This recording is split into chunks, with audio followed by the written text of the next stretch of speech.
बिस्मिल्लाहिर्रहमानिर्रहीम। अस्सलाम वालेकुम नाजरीन, आप यूट्यूब चैनल देख रहे हैं। मैं इमरान खान हूं। नाजरीन, सबसे पहले तो आपको खबर देते हैं, पाकिस्तान तहरीक-ए-इंसाफ ने 8 मई को लॉन्ग मार्च का ऐलान किया है और खैबर पख्तूनख्वा में लॉन्ग मार्च किया जाएगा 8 मई को। और खैबर पख्तूनख्वा के मुख्तलिफ इलाकों से स्वाबी की जानिब लॉन्ग मार्च होगा। अभी ये इमरान खान साहब के जो रिश्तेदार हैं अहमद खान न्याजी, उन्होंने और दीगर जो रहनुमा इमरान खान साहब के हवाले से फ़िक्रमंद हैं, वो ये कह रहे हैं कि ना खैबर पख्तूनख्वा की हुकूमत कुछ कर रही है, ना जो तहरीक तहफ़्फ़ुज़ आईन पाकिस्तान बनी है ना वो कुछ कर रही है, ना अपोजिशन लीडर सेनेट में या कौमी असम्बली में कुछ कर रहे हैं, और ना जो अहदेदारान हैं तहरीक इंसाफ के वो भी कुछ नहीं कर रहे।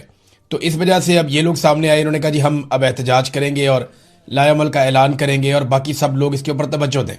बार बार वीडियोज़ जारी की जा रही हैं, जोर लगाया जा रहा है कि इमरान खान के लिए निकलो, लेकिन पाकिस्तान तहरीक इंसाफ ऐसा दिखाई देता है बज़ाहिर कि तहरीक इंसाफ शायद खुद मायूसी का शिकार है। वो आवाम को मायूसी से कैसे निकालेगी?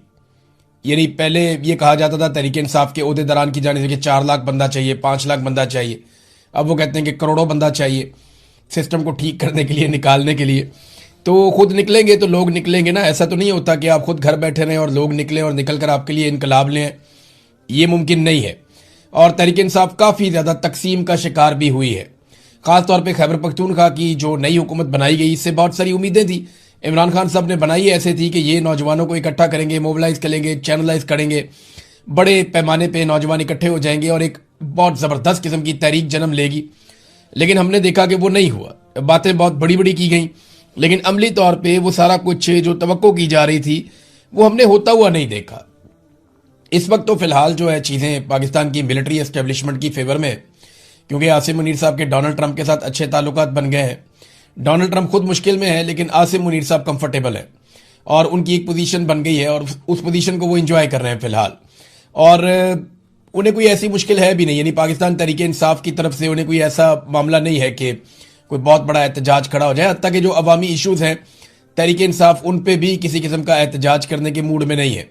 ना तहरीक इंसाफ किसानों के साथ खड़ी हुई, ना मजदूरों के साथ खड़ी हुई, ना पाकिस्तान तहरीक इंसाफ गरीबों के साथ खड़ी हुई, ना एनर्जी के क्राइसिस में खड़ी हुई, ना पेट्रोलियम मसनूआत की कीमतों में इजाफे पे खड़ी हुई, ना ही ये जो कत्लेआम हुआ पाकिस्तान में बार बार उस पर भी खड़ी नहीं हुई। तहरीक इंसाफ किसी जगह पे भी बतौर अपोजिशन मौजूदा हुक्मरानों के लिए या मिलिट्री एस्टेब्लिशमेंट के लिए चैलेंज नहीं बनी। और ये बड़ा अच्छा ट्रैक रिकॉर्ड तहरीक इंसाफ ने गुज़िश्ता कई महीनों से अब ये बना लिया है।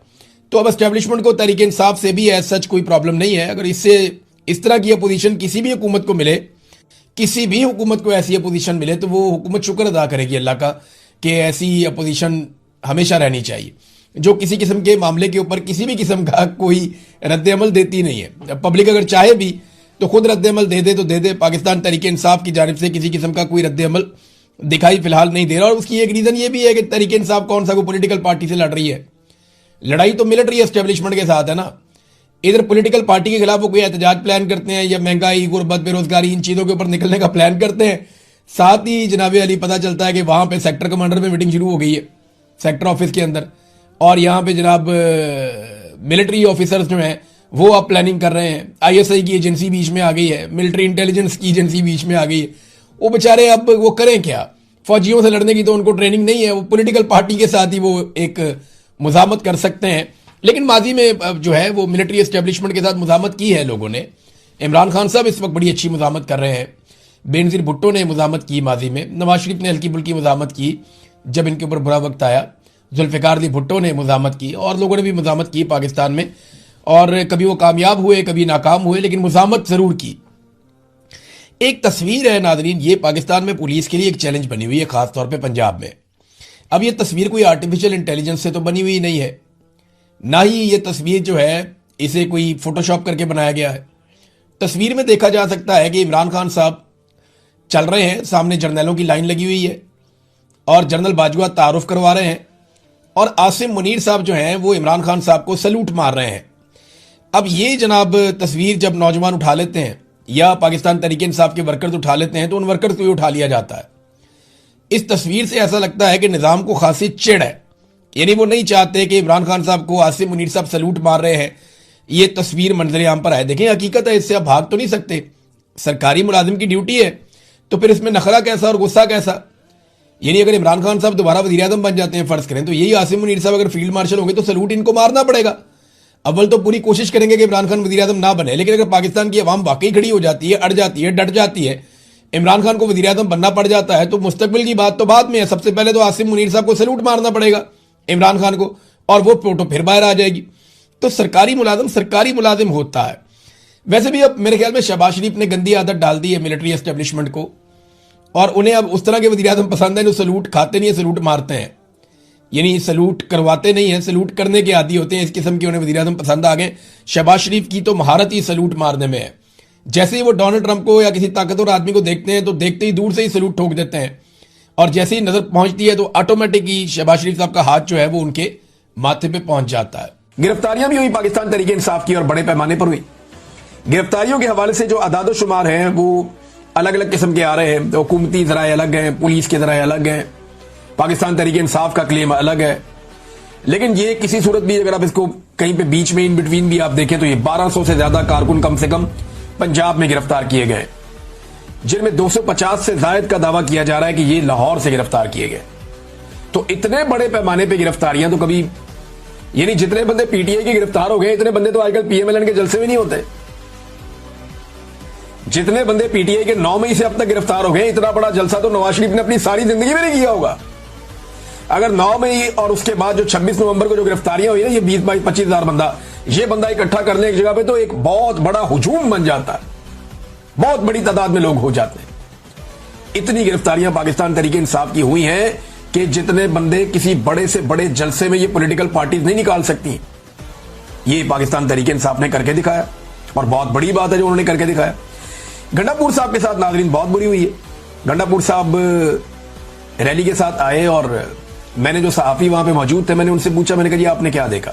इवन एक तो पॉलिटिकल लोग हैं, उनसे भी मैंने पूछा, मैं उनका नाम नहीं ले सकता, ये उनके पीछे पड़ जाएंगे। तो उन्होंने मुझे क्लियरली कहा, उन्होंने कहा जी गंडापुर साहब मौजूद जरूर थे, वो एक्टिविटी कर रहे थे, और पॉलिटिकली एक वो फिगर है, लेकिन गंडापुर साहब को पब्लिक रिस्पॉन्ड नहीं कर रही थी उस तरीके से जैसे उन्हें किया जाता है। सोशल मीडिया पे थोड़ा बहुत उनका शब्द चल रहा था, लेकिन गंडापुर साहब ने जब तकरीर की तो उनकी तकरीर टोटल जो है वो 1.25 मिनट से 1.5 मिनट के बीच में थी।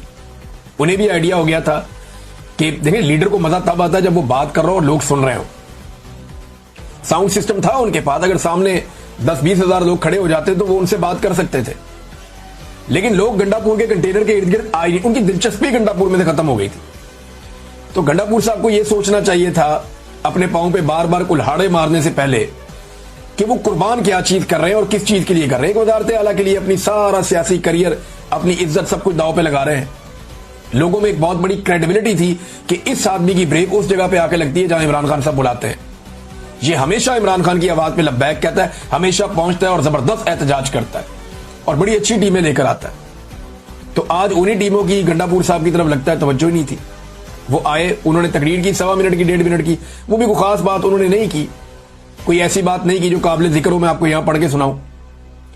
लेकिन फिर गंडापुर साहब निकल गया तो कारकुन उनकी गाड़ियों के आगे आ गए। बाद में उन्होंने कहा जी किधर जा रहे हैं आप हर दफा में लेकर आते हैं और वापस हमें निकल जाते हैं, या वापस ना जाएं, आपको ऐलान करें, कुछ चक्कर चलाएं। वो कारकुन ज्यादा एक्सपेक्ट कर रहे थे जो पीछे से आ रहे थे, उन्होंने रास्ते रोक लिए। हो सकता है शरारत कर रहे हो, लेकिन फिर गंडापुर के जो गार्ड्स हैं उन्होंने कारकुनों को धक्के शक्के देकर रास्ते खोले और फिर गंडापुर साहब सीएम हाउस के लिए रवाना हो गए।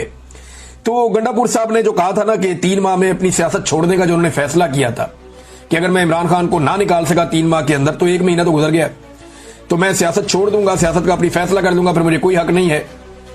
तो अपने आप को जो डेडलाइन गंडापुर साहब ने दी हुई थी ना, तो लगता है ऐसा ही है कि 3 माह में गंडापुर साहब को इस पे फैसला कर लेना चाहिए, क्योंकि अब आसार नजर आ रहे हैं कि अगर गंडापुर साहब ने खुद फैसला ना किया तो जिस तरह की उन्होंने सियासत की है, इस सियासत की मौजूदगी में लोग उनका फैसला कर देंगे।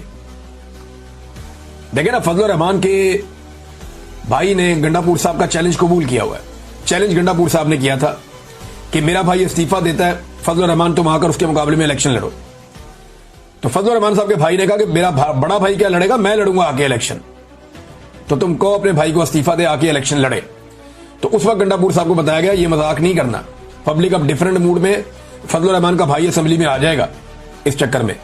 तो फिर गंडापुर साहब अपने चैलेंज से मुकर गए और उस चैलेंज के ऊपर अब वो खड़े नहीं है। नाज़रीन, ख्वाजा आसिफ साहब ने एक स्टेटमेंट दिया है। ये स्टेटमेंट बड़ा इंटरेस्टिंग है। मैं आपको पहले स्टेटमेंट पढ़ के सुनाता हूं, फिर मैं चाहता हूं इस पर हम थोड़ी सी बात कर लें। फिर एक दो बैनुल-अक़वामी बड़ी इंटरेस्टिंग खबरें हैं। रशिया ने एक बहुत पुराना मुआहिदा जो 38 साल पहले हुआ था उनका अमेरिका के साथ, उसे खत्म किया है। क्यों किया वो बताता हूं। और डोनाल्ड ट्रंप ने एक नई कार्रवाई डाल दी, वो भी आपको मैं बताता हूं। खित्ते के हालात बड़े इंटरेस्टिंग हो रहे हैं। पाकिस्तान की जो पॉलिटिक्स है उसकी वजह से मैं उस तरफ जा नहीं पाया। जो इंडिया के साथ हो रहा है, यूक्रेन और रूस के दरमियान जो हो रहा है, और जो अमेरिका इस वक्त इंटरफेयर कर रहा है इस रीजन की सियासत के अंदर, और पाकिस्तान कहां खड़ा है, बड़ा इंटरेस्टिंग सिनेरियो इस वक्त चल रहा है। इस पर हम बात करेंगे बाद में। लेकिन आप ये देखें, ख्वाजा आसिफ कहते हैं ब्यूरोक्रेसी पे तनकीद करते हुए, वतन अजीज की आधी से ज्यादा ब्यूरोक्रेसी पुर्तगाल में प्रॉपर्टियां ले चुकी है। पुर्तगाल, ये इन्होंने खोला हुआ था, एक स्कीम खोली हुई थी पुर्तगाल ने कि इतने पैसे ला के इन्वेस्ट करो तो वहां पे वीजा मिल जाता था और वहां पे जो है आपको रेजिडेंसी मिल जाती थी। तो इससे फायदा उठाया बहुत सारी ब्यूरोक्रेसी ने। पैसा इतना ज्यादा नहीं था और ब्यूरोक्रेसी के लिए तो करोड़ों रुपया मामले कोई नहीं होता। तो ख्वाजा आसिफ ने दावा किया, ये वजीर दिफा है पाकिस्तान के, कि पाकिस्तान की आधी से ज्यादा ब्यूरोक्रेसी पुर्तगाल में प्रॉपर्टी ले चुकी है और शहरियत लेने की तैयारी कर रही है। और ये नामी गिरामी ब्यूरोक्रेट्स हैं। मगरमच्छ अरबों रुपए खाकर आराम से रिटायरमेंट की जिंदगी गुजारे। बुज़दार का एक करीबी तरीन ब्यूरोक्रेट, इसे मैं डोरेमोन कहता था। आपको याद होगा मेरे पुराने वीलॉग्स, मैंने डोरेमोन बताया था एक ब्यूरोक्रेट का नाम, जिसने बुज़दार के दौर में तबाही फेरी हुई थी। ये उसी की बात कर रहे हैं। बुज़दार का एक करीबी तरीन ब्यूरोक्रेट 4 अरब रुपया अपनी बेटियों की शादियों पर सिर्फ सलामियां वसूल कर चुका है। अब 4 अरब की सलामी तो नहीं देता ना कोई 100, 550, 5,000, 10,000 इतनी सलामी होती है। 30,000 क्या होती है? ये तो एक वैसे ही खुशी के लिए एक छोटी सी रकम होती है। अब इसमें 4 अरब तो कोई नहीं देता ना, तो ये ब्लैक मनी को व्हाइट मनी करने का भी एक तरीका है। 4 अरब की सिर्फ सलामी वसूल कर चुका है और आराम से रिटायरमेंट की जिंदगी गुजार रहा है। सियासतदान को इनका बचा खुचा खाते हैं। ये ख्वाजा आसिफ कह रहे हैं कि सियासतदान इनका बचा खुचा खाते हैं। ये ब्यूरोक्रेट इतना ज्यादा खाते हैं कि जो बच जाता है वो सियासतदान खाते हैं और चबले मारते हैं। ना प्लाट, ना गैर मुल्की शहरियत, क्योंकि इलेक्शन लड़ना होता है। पाक सरजमीन को ये ब्यूरोक्रेसी पलीत कर रही है। अच्छा, ख्वाजा आसिफ साहब को ये बात मैं बता दूं कि यहां जो मशहूर है ना पाकिस्तान में एक चीज, वो ये है कि जो पाकिस्तान की क्रीम है ना, वो एस्टेब्लिशमेंट खा जाती है। उसके बाद जो उसके नीचे बाकी बचा हुआ दूध है वो ब्यूरोक्रेसी पी जाती है। और फिर सियासतदान कहते हैं जो हांडी में लगा हुआ थोड़ा बहुत साइडों पे कुछ बचा कुचा होता है वो हमारे हिस्से में आ जाता है, और सियासतदान फिर मुंह काला कर लेते हैं वो खा के। हालांकि जो सियासतदान है ये इलेक्शन लड़के आते हैं, इनकी पावर सबसे ज्यादा होती है, क्योंकि ये पूरी रियासत को चलाने के लिए एक निगरान के तौर पे आते हैं अवाम की जानिब से। इनके पास इख्तियार होता है कि ये एस्टेब्लिशमेंट को नकेल डालें और सियासतदानों को सीधे रास्ते पे लगाएं। इनके पास ये मैंडेट होता है या इख्तियार होता है कि ये नकेल डालें एस्टेब्लिशमेंट को और जो ब्यूरोक्रेसी है उसको सीधे रास्ते पे लगाएं। लेकिन ये एस्टेब्लिशमेंट के जूते पॉलिश करते हैं और ब्यूरोक्रेसी के पीछे चल जाते हैं उनका बच्चा कुचा खाने के लिए। तो ख्वाजा आसिफ साहब, ये गंद आप लोगों ने मारा है और आप इसके लिए रिस्पॉन्सिबल हैं। जब जब कोई एस्टेब्लिशमेंट के रास्ते में खड़ा हुआ तो आप और आप जैसे लोग सामने आ गए और उन्होंने सहूलतकारी की, जिसके नतीजे में ये ब्यूरोक्रेसी का गंद और एस्टेब्लिशमेंट की गलत रविश आज तक पाकिस्तान में चल रही है। ये सिलसिला रुका नहीं। नाज़रीन, डोनाल्ड ट्रंप, जिसको नोबेल पीस प्राइज के लिए पाकिस्तान ने नामजद किया, उसकी जानिब से खबर है, मैं आपको पढ़ के सुना देता हूं। अमेरिकी सदर ट्रंप ने गजा पर कब्जे का मामला इसराइल पर छोड़ दिया है। और अमेरिकी सदर ने सहाफी की जानिब से सवाल हुआ कि गजा पर इसराइली कब्जे के मंसूबे से मुतालिक आप क्या कहेंगे, और कि इनकी हुकूमत की तवज्जो फलस्तीनियों के महसूर इलाकों में ज्यादा ग़िज़ा पहुंचाने पर है। ट्रंप ने कहा कि बाकी मामले पर वो कुछ नहीं कह सकते, ये ज्यादातर इसराइल पर मुनहसिर होगा, यानी ये इसराइल करेगा। अब आप अंदाजा करें, इसराइल जो है वो फैसला करेगा गजा के साथ क्या करना है, और इसराइल तो फैसला कर चुका है। वहां खबरें छप चुकी हैं पहले ही, और बाकायदा इसराइल ने एक पूरा मैप जारी किया कि वो पूरे गजा पे कंट्रोल करेंगे, कब्जा करेंगे।